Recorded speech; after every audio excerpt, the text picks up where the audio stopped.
Newsflash LT, the 2016 Wellness Summit is confirmed. Pop it in your diary and get your tickets now at the super early bird rate. Be there on September 10th and 11th in Melbourne with 1,000 other like-minded wellness enthusiasts.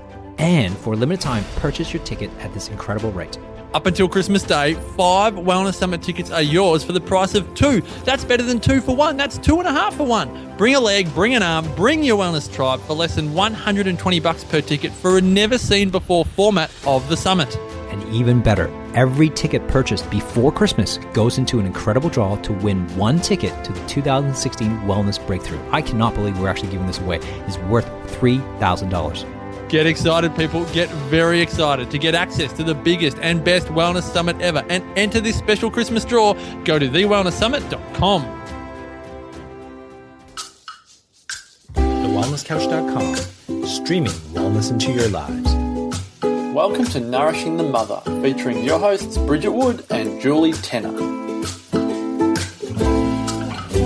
Hello and welcome to Nourishing the Mother. I'm Julie Tenner. And I'm Bridget Wood. And today's podcast is brought to you by Heartspace, who create beautiful jewels and candles and yoga clothing by Kim. And she's just a gorgeous soul, and she sponsored our retreat recently. So a big shout out to Heartspace. And you can find her on Instagram and also on Facebook. So and that's Heart, H-A-R-T. It is. Space. Yes, and she's beautiful. So crystal candles, jewellery, which is this beautiful crystal range, and certainly gorgeous designed yoga tops. So if you need any of that jazz, check her out. Check her out.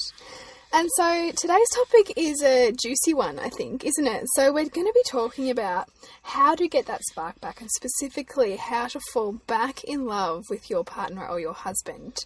And it's come about because there's been a couple of whisperings around me from women who've sort of had the babies and, you know, they've kind of got past that infant stage and they've got that little bit more independent. And then these mothers are getting to the point of going, okay, well, who am I now?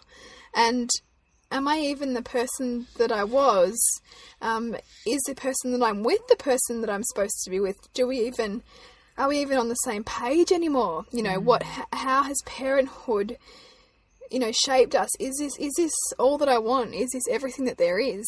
And so I really thought it was worthwhile for us to unpack this topic, because I think, you know, like any relationship, the one with your partner can sometimes be the most beautiful and enriching, but also the most challenging.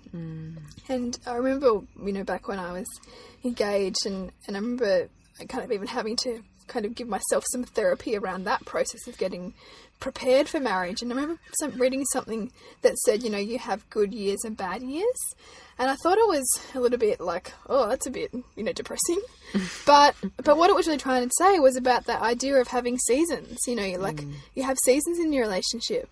And, you know, there's so many tools and things that you can do to reawaken that. So that's what I really want to talk about today. I love it. I think you should just keep going. Keep going. You're on a roll. Okay, so I'm on a roll. So I think with this whole idea, so I guess this concept of falling out of love comes about because we start to see that we have more differences and similarities with a person. So we start to see that we don't have common interests anymore. We don't seem to be attracted to that person anymore. And they just no longer float our boat. And often this comes about because you're comparing your partner to somebody else. Or a book. Or a film. Or, you know, what's that book? You know, 50 Shades of Grey. What's that done for marriages? I don't know. I haven't read it. Or Twilight, maybe. Yeah, or Twilight. But really, you know, like I think get challenged because we're comparing that person closest to us to some ideal that we have, you know, expecting that person that we love to be something that we're not. And then when they don't fulfill this ideal version of them that we have in our head, then we're going to then judge them and they fall short of that. And then we're almost like looking for a problem, you know, looking for them to not step up. Which is futile, right? Because as soon as you start to look for that, that's what you're going to keep seeing, and you're going to keep seeing them falling short, and not see when they are not see when they're giving to you, and perhaps sometimes, you know, even they're doing so much for you, and you want them to stop. Like you find that overwhelming. It's almost too much. So I think it's just a really, really interesting dynamic that so many couples can find themselves in. It's just, it's a breakdown of communication. It's a shifting in values and each person not kind of meeting the other person where they're at. And those things take talking, but they also take introspection, because so often we think the other person has to change, that there's something wrong with that person. But in reality, they probably haven't changed anywhere near as much as you think that they have. It's it's you who've changed. You've changed your perspective on something. Perhaps you've created a new interest area. Perhaps you're trying to redesign your life and you feel like that they're not fitting in with that. Often it's far more about what's going on with you than it ever is about them. And it's because you want to make something different of yourself, or, you're perhaps yearning for the way things used to be, that you're increasingly looking for ways that they're not fitting that anymore. I don't know, do you see this with, mums around you at school, like this challenge that they 100%. You see it everywhere, and certainly travelled that in my husband and I have been together 15 years in February. That long. Wow. Yeah. We've been married for 10 in February. Yeah, wow. So that's a huge amount of time. 15 years. So much to and travel 3 and kids. so much to grow in that. Yeah, absolutely. So I've definitely journeyed the spectrum, which I imagine anyone in a long-term relationship And I think anyone has. who has... It's funny, I was actually out last night at a hen's, and this girl was talking to me about they've been having fertility challenges and... they're kind of getting ready to embark on IVF, but she's like, to be honest, like, we kind of got to a point where we're like, do we even want to be together anymore? Like, are we even on the same page on this stuff? Because that whole issue had forced such a divide between the two of them, and it had become such a challenge, that, big life events also do this to couples. Where you They do. The baby's going to make you or break you, isn't it? It's that kind of concept. But I think it's beyond that. But I want you to keep going, and then I'm going to have a crack at it at the end. So I want you to keep going. I'm nervous. I'm liking your universal law stuff. I'm really liking that what you're saying is a lot of the shifts is what's happened internally for us, that now we're looking through a different lens at our partners as opposed to them having changed or not fitting in anymore. Yeah, I mean, and there'll be a little bit of both inevitably, and perhaps they are making a change. Perhaps, your partner has undergone a big shift, or they have a new interest in an area that you can't stand. Perhaps they now want to ride motorbikes and hang out with bikers, or I don't know, whatever. Yeah. And you're finding that that's really challenging, and you're feeling like, well, who are you now? I don't feel like I know you. You want to go and do all this stuff, but that's not me. That could be something that's happening. Yep. But I guess it's also to continue to ask yourself, what's happening, what kind of obstacle, what is this obstacle trying to teach me about myself? Like, what is this obstacle trying to teach me about my journey? Because, everything is our perception, and what's happening for us there's lessons in that for us. And so it's about how can we use it. It's not necessarily to stay when you're, desperately unhappy, but unless you look at what button it's pushing for you, it's not going to make it go away. It'll just come in a different form. It'll come in a different form, or, you'll have another relationship and the same kinds of dynamics will come up. Do you know what else I really liked is in our Family Dynamics podcast, the concept I really got from you in that was universally as a unit, whether it's just a couple or it's a family, we're never lacking. So the things that, like my husband, I think I might have said that, my husband's, in inverted commas, laziness is what drives me crazy. So there could be a pile of dishes and a house that's trashed, but he just wants to lie on the couch and watch TV at the end of the day. Yeah.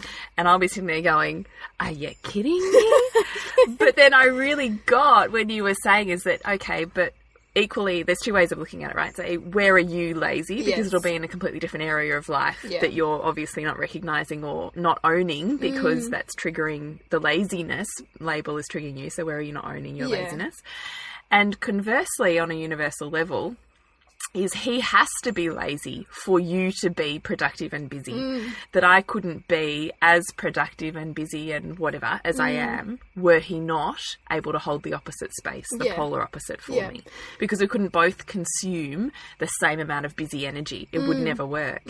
So for us to work so well, we have to counterbalance. Exactly. Almost. And it's fun. It's exactly right, because I was talking to my mentor on this the other day, and he was saying to me, does your husband want to do this next course, or this course that you've done? And I said, oh no, he's not interested at all. It's like, oh, that's great, because then you can, because it's an energy thing. It's an energy thing within the family. If one person is diving in and learning constantly and wanting to kind of deepen their knowledge in a certain area, the other person generally unconsciously steps up to kind of fill the void that you might be creating in terms of going off and doing that. You know, so yes, you do have some superpower couples who are highly ambitious, but invariably they might then have help, like hired help to take care of some of the other stuff. But for most of us, that's not a reality. So instead what happens is, you know, the mother might go off and study something or learn something, and so therefore the father might step up, or another family member, perhaps, you know, a grandparent might step up.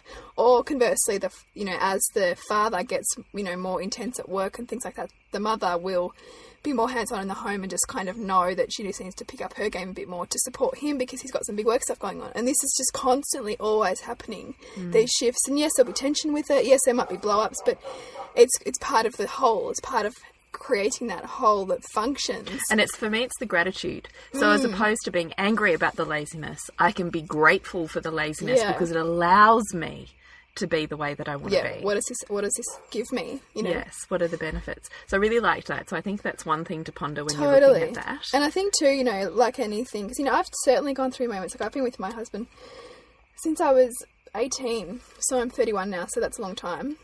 I don't know how many years that is, but we've been married for 5 years. And like there's been totally like seasons where I've gone, what am I doing? You know, like, is this what I want? Like, you know, and like I think anyone will say that they've had that same experience, and I highly doubt that they haven't, because it's what happens in order to grow, and particularly to grow with someone through, you know, your 20s, which is, you know, a really big part of your life. There's going to be that, you know, those difficult times where you start to question who you are and, you know, where you're supposed to go and can you grow together. And like, I'm so enormously grateful that he is who he is and I am who I am, and that we've grown together like we have. But, you know, the biggest thing that I keep coming back to, and what I'm studying in the work that I do, is that the power of being grateful for who that person is and what they give you in their life. Because that, we talk about it all the time, but that's the number one healer. And when you're in judgment, or when you're resentful, or when you're in any of those negative states, you're not grateful. You don't actually have the capacity to have a grateful heart. And we have so much to be grateful for. And even people who we think are awful, or we have a massive judgment on, they still do things that we can be grateful for. You know, they still offer things to us, even if they might, you know, give us challenges that we don't want. They still offer us something to help us to grow, and that's something to be grateful for. And, you know, same thing with partners. You know, sometimes the partner who can be really difficult and perhaps not support you like you think he should, helps you to fire up and stand on your own 2 feet and, you know, get more independence.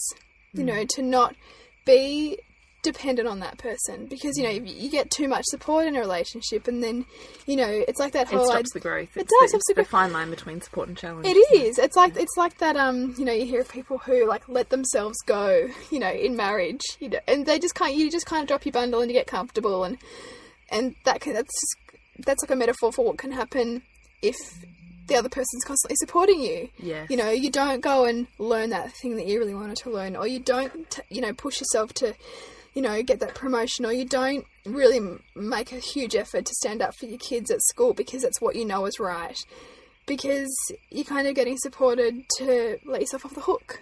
So you actually need that challenge. And if your partner's bringing that, well, it's, okay, well, how is this challenge that I'm finding so difficult to bear, you know, of service to me? You know, what can I take from this? What is it trying to get me to own? Yeah. Is really the question, isn't it? Which is as much for the traits that drive you bonkers. So owning those traits, or where are you not owning those traits? Where are you those things? Yeah, because the stuff that drives you bonkers is the gold. Because it keeps happening for a reason. It's your shadow side being hidden and wanting to be expressed or owned. But the thing is, you know, and I do this, and I you know, I in inverted commas should know better, but, you know, when you're in those states, you just want them to go away. Like, when you're feeling really highly angry or charged, or your buttons are pushed, you just want to do what you can to distract yourself from feeling like that and move on to the next thing. But we all know that will just keep coming back and someone else will push it. So when you can clear it, or when you can see what it is, like see the gold in it, it's really great. But in terms of the relationship thing, and in terms of how to fall back in love, it's about what is this person giving me? What is this person showing to me about myself? What do they bring to my life? What do they give to our children? How do they help me be more of myself? You know, what what's their bright light? You know, like often we will judge other people or judge our partners as, you know, like not being good enough or not being smart enough or not being handsome enough or, you know, whatever it is, not enough, the not enough spectrum that we all have. But that's just a judgment based on our own value system. You know, for a long time I used to like judge my husband for like liking certain cars, and they drove me nuts and I hated it. And, you know, and I just used to think it was these like bogan cars, like who even cares about these things? But that was just, but that's not fair, right? Like, because that's me trying to make him something. He's not like me trying to ask him to not like something that he loves. And that's just mean. But I could see that it was just my stuff. It was totally my stuff, and I had to hang up on it, and that was just... You had to hang up on being a bogan. Yeah, I had to hang up on being a bogan. I really did. And he pushed that bogan button for me. Did you own your inner bogan? I owned my inner bogan. I actually read a book at one stage called The Bogan Delusion, and didn't help me like bogans any less. But, anymore. But it was funny because it was totally like my thing, and my husband, and he's not really a bogan at all. It's just his car thing. 1980. Oh, come on, we're all a bit of a bogan. Well, we are, aren't we? We are all a bit of a bogan. But it was funny, like, he picked me up on it sometimes with how judgy I used to get on different things. It was just my bogan phase I had to go through, to own the inner bogan. But, you know, they'll push your buttons, right? And that was a button that he was pushing for me. And I was trying to, you know, like, as soon as you try and make someone into something that they're not, it would just disappoint you to no end. And, you know, you dim their light. You dim your own and you dim theirs by doing that. That's really true, actually. You dim both. It's never just one, is it? Yeah, because, you know, you start to create, even if you're not aware of it, you're creating an inner resentment towards yourself by trying to project yourself onto somebody else in that way and expect them to live outside of who they are. Because they just want to be loved and appreciated for who they are. That's all we all want. And... you know, you sell yourself short and you sell them short when you try to ask them to be anything but. Okay, so we're going to try and take this energy down a bit. We just had a break because I said to Bridget, I'm feeling too flighty and I'm trying to be intimate here and I'm not feeling it. So I've just gone on a candle and we're shifting the energy and doing a different breath. That's very beautiful. And Bridget just said to me, is this challenging? And I was like, well, no. And then I thought, no, this is a challenging topic, right? Because it's so vast, this topic, and there's so much depth. And if I really sit and think about this topic, I just feel like there's more and more stories and more layers, and you could talk about it till the cows come home, really. Okay. So I kind of think I just want to take it a little bit. We've kind of touched on a little bit of universal laws and shadow work, which you could look back on our previous podcasts for more information on that. So let's take it a little bit more practically and a little bit deeper. And there's two ways I want to go with it, I think. One is, for me, when I think about how do I fall back in love with my husband, it's entirely different to just loving him. So I can say over 15 years that we've been together, I have always loved him, but I have not always been in love with him. Gold. Yeah, that's exactly right. Because that feeling of being in love is desirous. I long for him. I want him near me and next to me. I want him to touch me. I want to touch and kiss him. I want to spend time with him.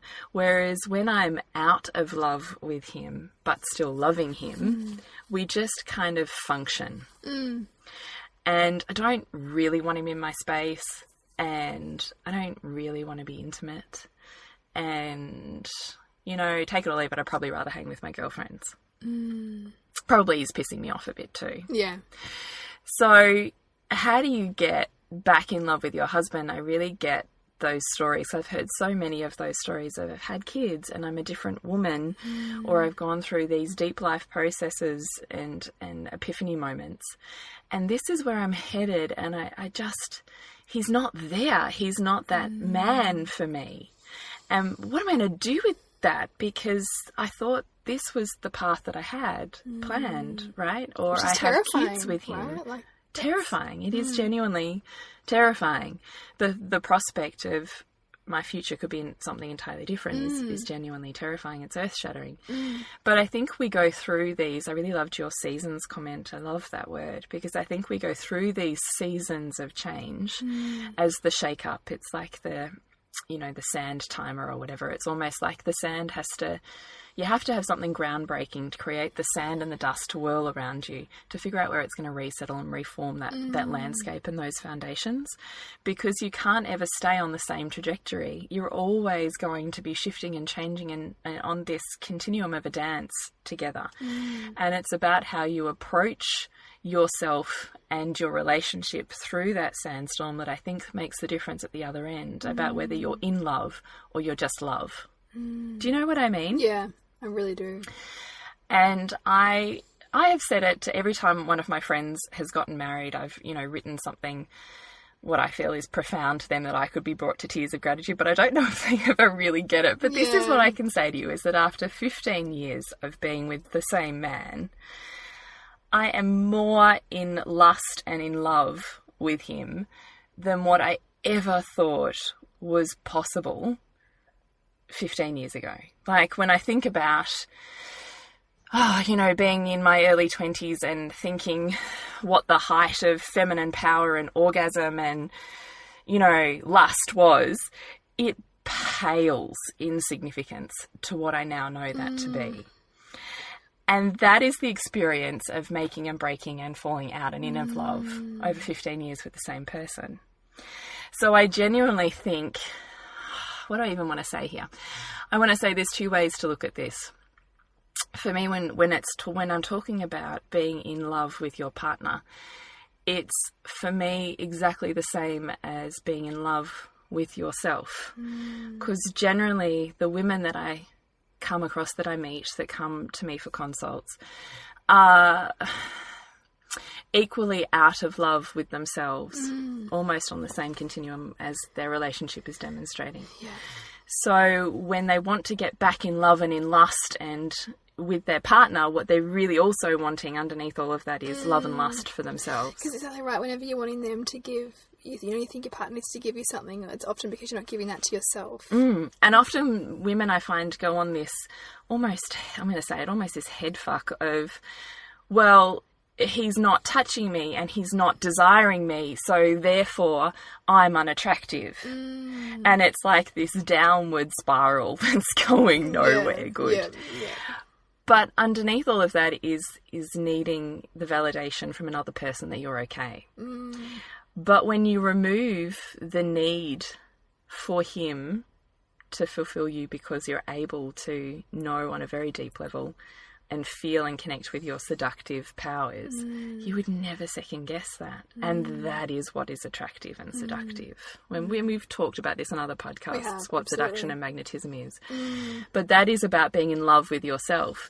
That it is not about being the most beautiful. It is not about having the best underwear, the best clothes, the best body, having no flabby bits or whatever. Because let me tell you, 3 kids down the track, my body is not a thing of what it was 15 years ago. But that has absolutely no correlation for how orgasmic my life is. Yeah. And how much love is in my life. Well, there's a depth and richness that you couldn't have dreamt of then. No, could not. And that heightens the sense of, I guess, lust for each other, because you've got that fabric that you've woven together. Absolutely. But this is what I want to say also is, so when we're talking about falling in love with our husbands, what I'm also offering to women is that it needs to be, how is your connection to yourself? So often, before you even look at how do you strengthen your connection with your partner, is how do you strengthen your connection with yourself? Have Absolutely. I said it enough times and enough ways now? No, but it's exactly right. That's the perfect starting point. It's really, how comfortable are you with your body? How comfortable are you with your sexuality? How well do you know your pussy? Because let me tell you, there's a whole lot of shit you probably don't know. Yeah. And there's a podcast to that, Bridget. I've joked about it. We're going to call it the spiritual vagina, which was what one of my friend's husbands had joked about when she was coming over to have coffee with me. And this flippant conversation of, well, if you don't know what you're doing by now, then you've got what hope have you got? I thought that's so wrong because there's so much stuff about the vagina and our bodies that I never knew. Some of it's still being discovered because nobody cared to look until quite Exactly. recently too. But beyond even the sex, even beyond that, is just what is your connection with your deep, seductive, feminine power? Because when you're connected with that, everything kind of, bam, expands out from there. Yeah. When you are seated in your power and you know who you are and you're willing to look at your mirrors, then everything else does genuinely flow with that. So you are not desirable because you're not being touched by your partner. That's a story that's in your head, that you're wanting more of that awakening, but you're looking to someone else to awaken you. But it's never, someone can never awaken you. You've got to awaken yourself. But, you know, you can certainly be forgiven for thinking that because, you know, that's how we're socialised. It's never about looking within first. It's always about looking outside. Sure. You know, like if you think about every magazine that we ever read growing up, every movie that we've ever watched, it's always about, you know, you being saved or desired or validated by somebody else. It's very rarely about first starting within. Yeah, it's true. Although I think some of the most profound movies, like even when I think about, anyway, yes, but that's a podcast for another time, actually, is movies where women have self-awakened, because I think that they do exist, but we see them in more of a story of she's the rebellious woman that doesn't fit into society's norms and she finds and forges her own path. Yeah. I think there's lots of that story, which is essentially what looking within is. But I'm wanting you to take it a step further and look at feminine power, which is seduction in action. How can you be seduced by your world and by yourself every day? Because when that happens, you can't be resisted. Yeah, that's right. Yeah, it's just, and I'm not even meaning sexually. Just there's a glow about a woman that's that magnetism. It is that magnetism. So one is, how is your connection with your body and with yourself? And after kids, we did a podcast on that recently. What was that called? Who Are You After Kids? Yeah, after babies. After kids, there's so much dust that needs settling on who you are and where you're headed. And I have such compassion for that, because that is a fucking hard journey and one that doesn't seem to end, I think. But, you know, have the room for who are you as the woman, because it's going to take some time to rediscover who she is, because she's changed so much. She's gone through so many rites of passages. Her body's changed. Her connection to her body's changed. There might be trauma that's sitting there that needs addressing. Like, there's a lot of layers of stuff sitting there before you even get to the point of sharing that with another on a really deep, safe Because there's level. enormous vulnerability. You know, you've first got to own it within yourself and first of all see it before you can begin to own it, before you can then be vulnerable enough to share it often. 100%. Particularly with a, you know, partner who, you know, I think sometimes a lot of women, and I've had after this year before, Jules, sometimes I find it easier to talk about some of this really deep stuff with my girlfriends more than I do with my husband, just because I have this sense, and this is my stuff, right, that they can hold the space for some of this stuff better than he can. You know, so there's often an enormous vulnerability that's underlying going there, because there is so much that you've built together and that you're connected by, and there's a depth of love that, you know, if we were to see the depth of love that's right there with our partners, it would almost bring us to tears, because it's so profound.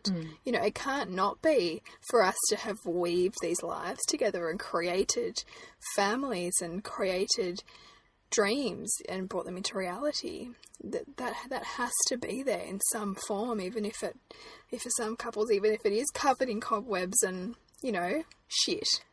It's there. It's just getting to the gold. Yeah, you've got to dig it away a little sometimes, don't you? So there's that. And then I think the other facet is how do you actually physically start the process of getting back in love with your husband? And I will never forget, I was studying naturopathy and I had this lecturer. At one stage, he said to this classroom, and it's stuck in my head, right? What is the key to a successful marriage? You know, we're all throwing out stuff, sex, money, da-da-da-da-da-da. And at the end of it, she said, no, none of those things. It's time. And it stuck in my head, and I thought, you are so right. And I have said to clients over the years, if you are choosing to clean the house over spending time with your husband, because that's all the time you've got, it is worth paying someone to clean the house. Yeah. Because the key to growing together is spending time together. The key to feeling seductive, sexy, and loved up is spending time together. So the path to an intimate relationship is a lot to do with how much time, downtime, do you spend with them. Now, that can be child-free, or it can include kids. Yeah. But it's not housework at home. It's playing a board game at home with everybody. It's going outside for a walk to the park. It's taking the dog for a bike ride. It's going to the movies. It's a loved up enjoyment time. Yeah. It's not functioning time. Yeah, it's not going through the motions kind of time. No. It's actually intentional activity of Because, spending time exactly, together. because when you see your partner interacting with your kids, interacting with you, joking or whatever, you get these flicks of who they used to be. You get these sparks of, there you are. It's like when That's you what I love about you. It's like when you go out with your husband, Yes. and you see them around other people. Yeah. You know, you it's start like, to see them oh, through their lens. Yeah. It's just Totally. it's just those little things you need to do sometimes just to reignite that spark and just remind yourself. Yes. So it's time. And we joke about this. We throw out date night, right? Like it's a cosmic joke these days. Yeah. But it's genuinely necessary to sustain a really great relationship. Yeah. Now, I don't have babysitting on tap, like I think is probably more common these days than not. But my husband and I have started a ritual of we call it a carpet picnic. So once the kids are in bed, and we generally put them to bed early on those nights, we set up our lounge and we lay it with, layers and layers and layers of pillows and doonas and blankets. And we set up candles, more candles than you need. And we sit and have antipasto and wine on the floor with no TV or anything on. Although sometimes we might watch a movie if we feel like cuddling on the floor and watching a movie, but it doesn't have to be date night, Yeah.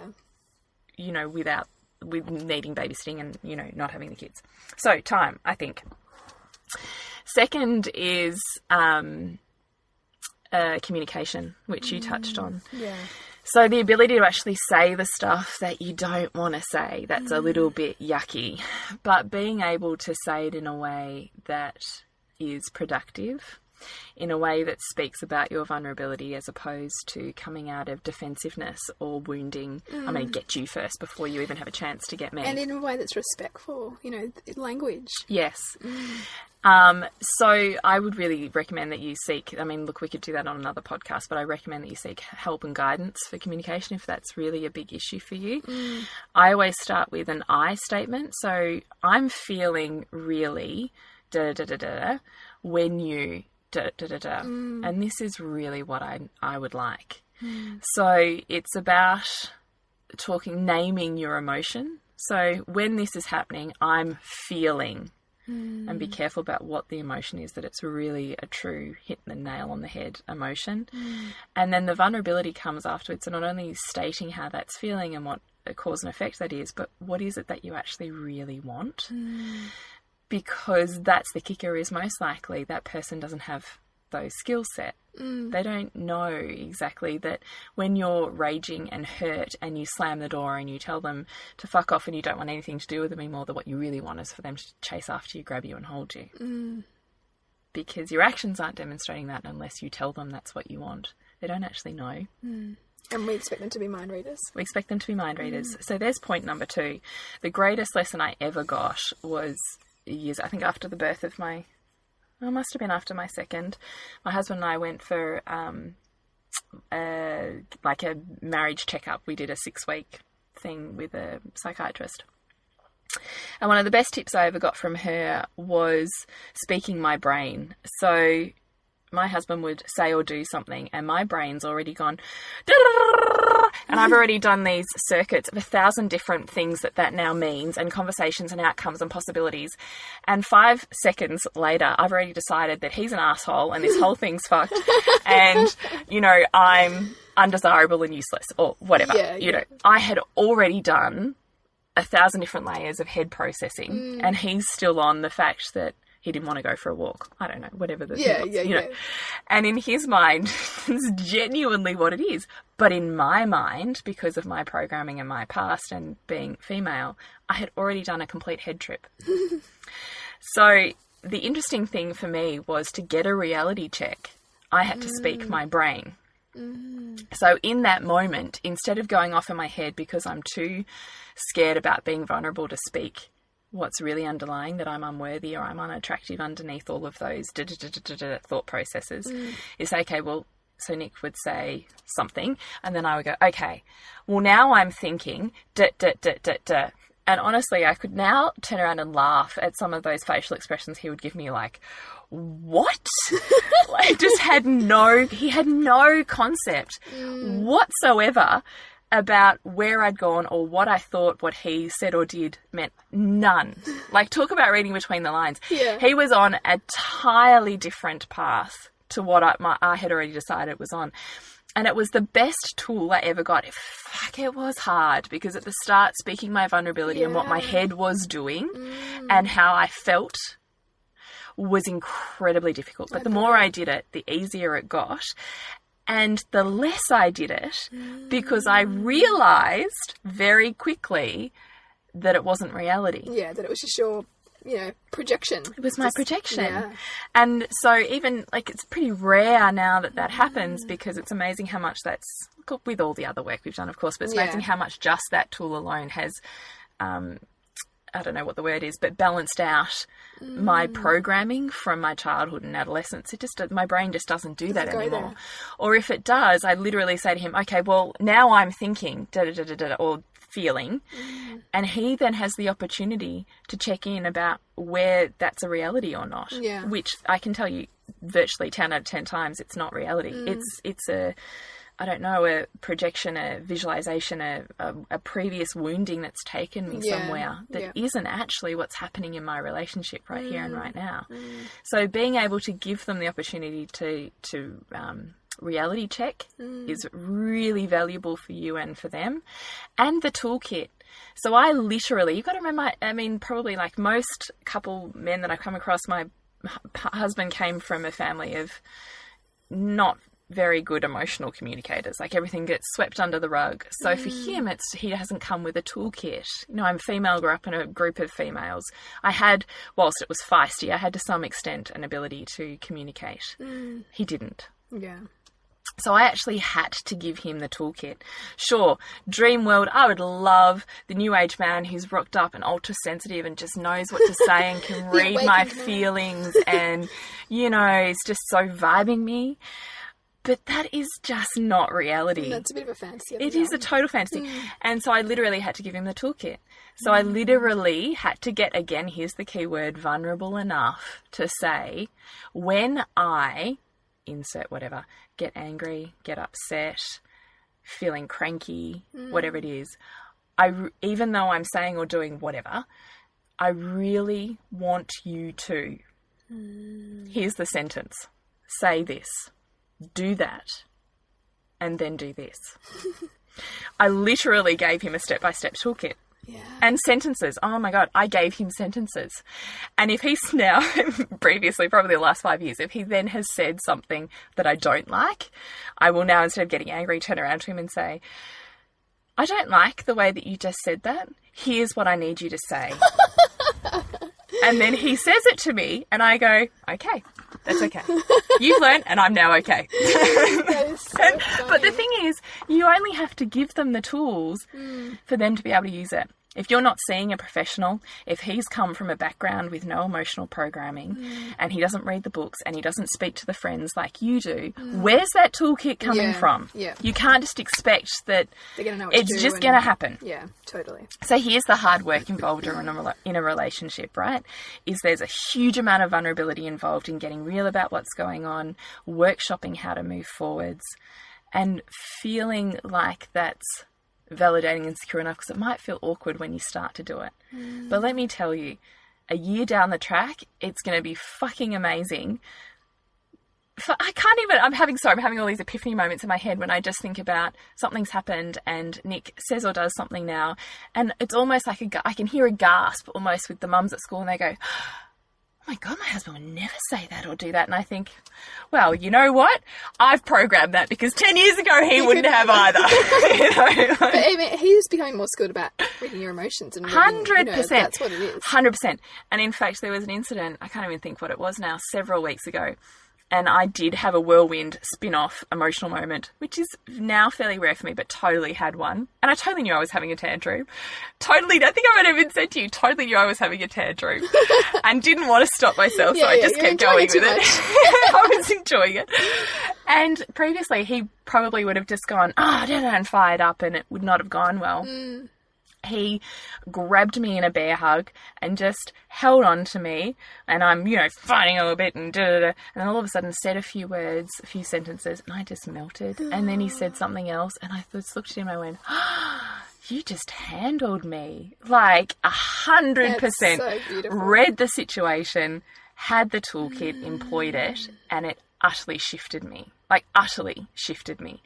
And it was such an epiphany moment for me where I was like, oh my God, I've dreamt of this seductive man who just knows how to handle me my whole life. And guess what? Here he is. It's taken beautiful. Years of training and years of vulnerability, but here he is. But the thing is, they don't just land that way,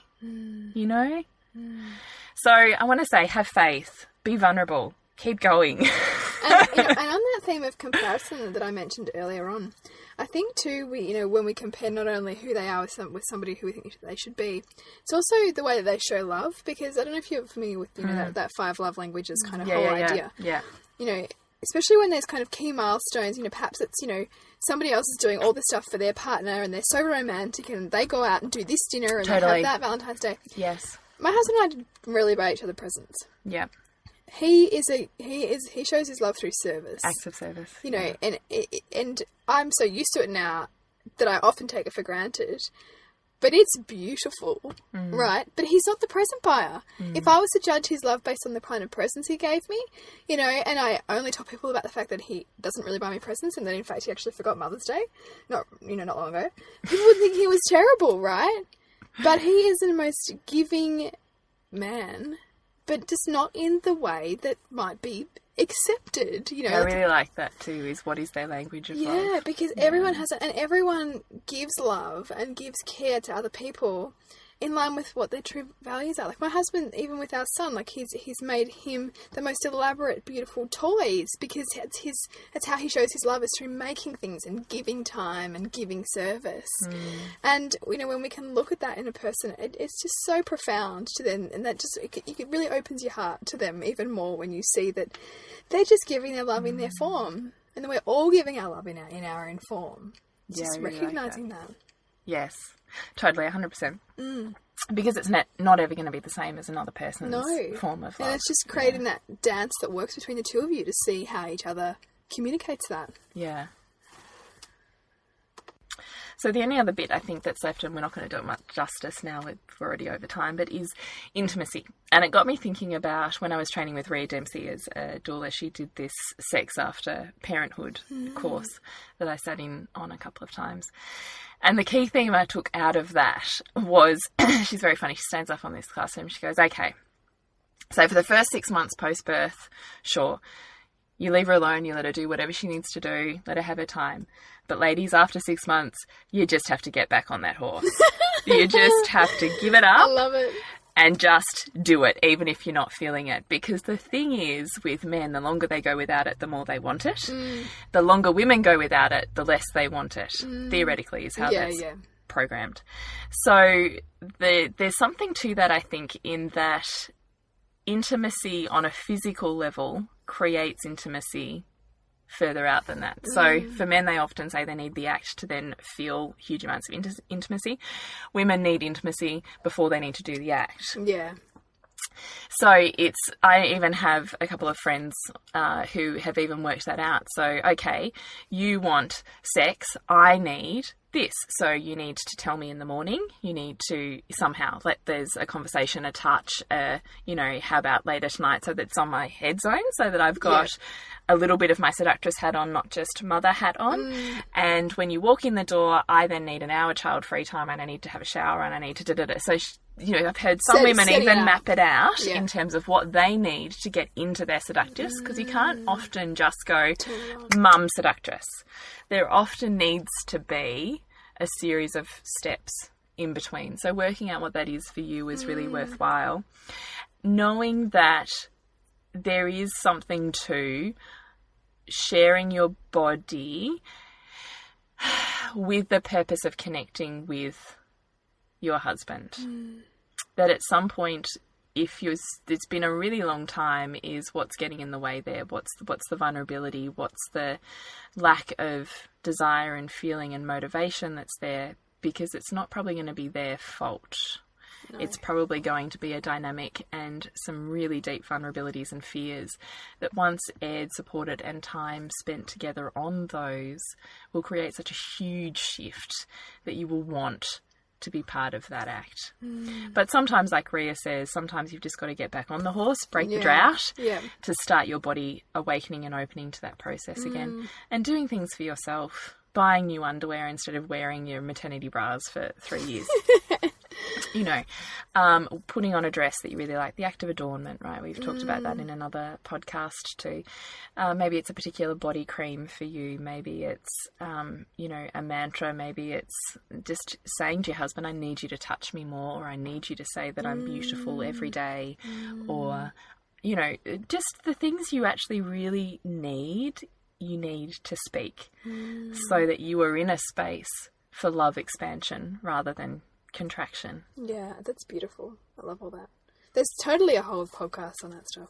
Yeah, well, I totally want to start going there actually. But anyway, so I really hope that whilst we've sort of briefly skipped through a few things, that there's some points that have really hit home for you. And if there is anything that you really want us to expand on or you want to know more about, please private message us or put it on the Facebook page or anything along those lines so that we can best tailor our podcast for your lifestyle.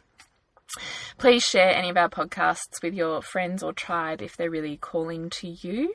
You can visit us on Facebook at Nourishing the Mother, and Instagram. You can see Bridget at suburbansandcastles.com, and your January movie is... Yes, it's called Awake, so it's all about the introduction of yoga to the West, and it's going to be a great event. We've got a yoga class beforehand, and we've got some delicious food, and it's going to be great to kick off to our year of events. Delicious. Yes. And what about you? Yes, you can connect with me at thepleasurenutritionist.com on Facebook, the web, and Instagram. And we have our next retreat coming up in March 5th and 6th. So if you would really like an opportunity to spend some one-on-one with us, expand what's happening in your life, and look at where you can create some really big shifts, then this is 2 afternoons really not to miss. And we'll see you next week when we continue to peel back the layers on your mothering journey. This has been a production of TheWellnessCouch.com. Check us out on Facebook and join in the conversation on Facebook.com/TheWellnessCouch. Subscribe to each show on iTunes and check us out on Twitter. The Wellness Couch, streaming wellness into your lives. Whilst the Wellness Couch presenter endeavor to provide accurate and helpful information to their listeners, these podcasts cannot take into account individual circumstances and are not intended to be a substitute for health and medical advice from a qualified health professional. You should always seek the advice of a qualified health professional before acting on any of the information provided by any of the Wellness Couch podcasts.